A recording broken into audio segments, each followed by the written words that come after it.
All right, Clark family. I wanted to give you a little update video on Kira and what we've been working with her on.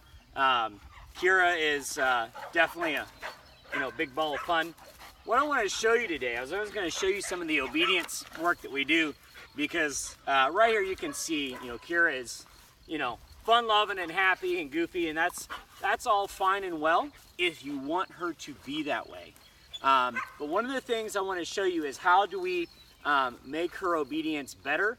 Like right here, she's pulling on the leash, she's eating grass, she's kind of just doing whatever she wants.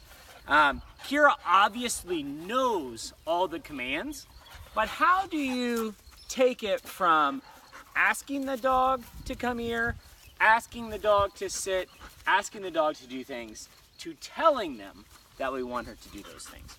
And that's kind of what I want to show you and give you kind of a view of how we make this work so that your dog can be even more obedient. Kira is obviously very intelligent, learns very quickly, and has socialized well. She's been playing and having a lot of fun.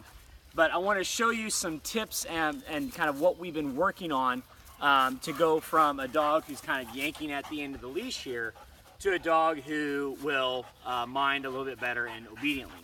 The trick is we have to figure out, how do we speak to the dog? Okay, well, we're going to do this a couple different ways. First off, Kira, one of the things that we can use to talk to her, to motivate her, is by giving her a reward, a treat, which is what most people do, especially with young dogs. I recommend doing that with every dog that I start. We start with treats so that if the dog does something we want, for example, if we can teach the dog, Kira, sit, we can give a treat for that. Obviously, that's a great thing to do. Keep doing that. Now, but how do we make it so that if she's being kind of rambunctious and goofy, and say,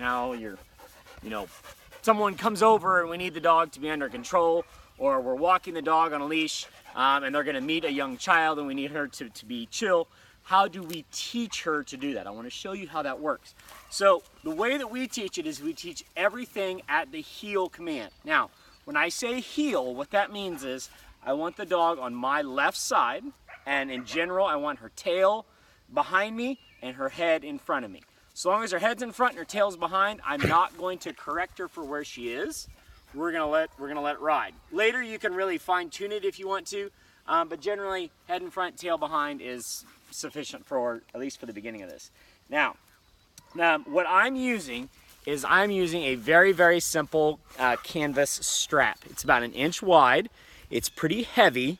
And what is on the end of it, I'll pull it up here so you can see it, is a nice big carabiner, great big hand-sized carabiner. Now, the reason why I use and like this setup is because it allows me to be able to make the leash work and cause minimal discomfort to the dog. And actually, I put it on backwards. We want to put it on like a letter P. So we want the clip on our side like this. The idea is when we want her to do something different, we can pull on the strap, but as soon as we're not pulling on the strap, then the strap should be loose and slack, okay? So we don't want her to have, be pinched. We don't want to pull hard. But a simple, very simple leash like this, you could just use a rope, tie it through the end, and go off of a slip knot on the end that loosens as long as it lets loose. But the way that we do this is we're going to do a command where we're going to walk her at heel. Now, the idea is no progress should be made with a tight leash. That's important. So that means we don't go anywhere if the leash is tight, or whichever direction we're going, we're going to change direction. Okay, so what I'm going to do is I'm going to go over here a little bit, and when she is not where I want, I'm just giving a slight tug. Sit, sit, sit. Good. Good girl. Now, Kira's looking for that treat right there. Sit. Good. We can also transition from giving trace to giving verbal praise. You've probably read about all this, I'm sure. You guys are pretty studied up on it. But we don't want to have to always be giving her treats. So we want to be able to transition out to just praise. Sit.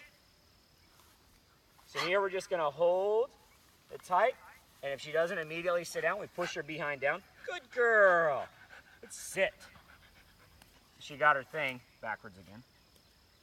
There we go. Okay, so we want it to be able to teach her to sit, and then what I'm going to do is I'm going to walk at heel with her. Now, if she is not head in front, tail behind, I'm going to give a slight tug on the leash so that she will know that's not where I want her to be. Right? So I'm going to walk, and I'm not going to say anything. I've been sitting here blabbing for 5 minutes, but I'm going to shut up while we're doing this so that she doesn't think that what I am saying is part of the command. So,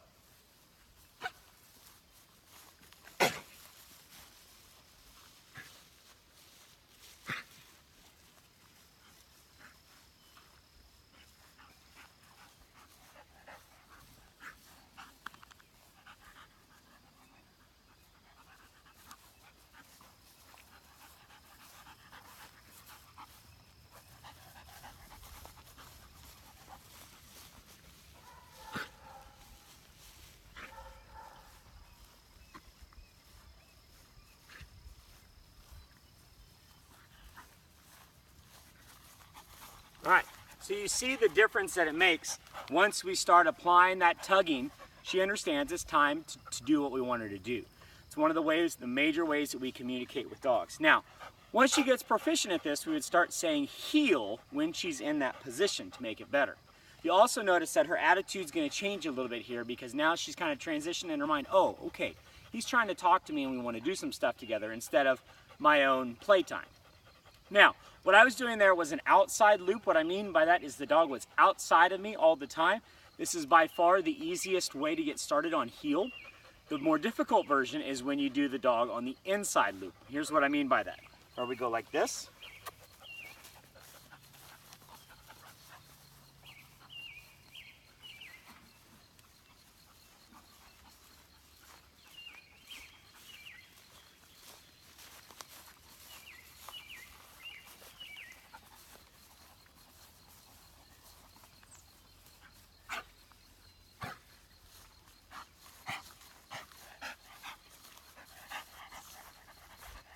Sit. Good. Now I know Kira knows the sit command there, so I went ahead and gave it to her. Now she was doing very well there. About the only thing I really had to correct was I was correcting her when she jumped. I don't want her to jump up when I'm doing that, so I was giving her a little tug to say, no, please don't do that. So this gives us a way to be able to speak to the dog with very simple, very easy tugs. Lets the dog know, I don't want you to do what you're doing. Kira, sit.